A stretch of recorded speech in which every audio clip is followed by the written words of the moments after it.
What school do I put my kids in? What board should I choose? Till the 1970s, almost every grade 10 exam of ICSE, the papers were set in England and they were corrected in England. What? We had all our papers going into England to get corrected and then come back. ICSE is one of the oldest boards that we have. Yeah. It continues from the British era time and then it moved in. It's very heavy in content. It definitely is tougher than the state board and CBSE in terms of the quantum of content.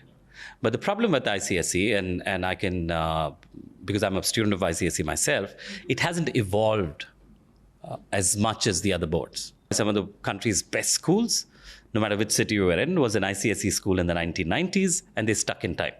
Now that takes me to CBSE.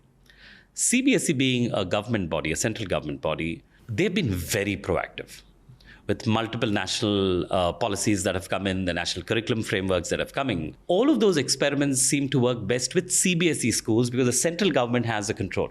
Okay. Whereas the largest number of schools happen to be the state board. It depends on what political alliance that you're in. Then some of them choose to follow the NEP, some of them don't choose to follow the NEP.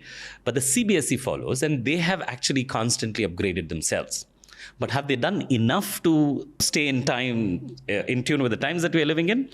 No, not really. And then moves to the next upper echelons where we have a Cambridge and an IB. Cambridge is more curriculum and IB is more a framework. IB prescribes formats and structures within which a school can create their own lesson plans and programs.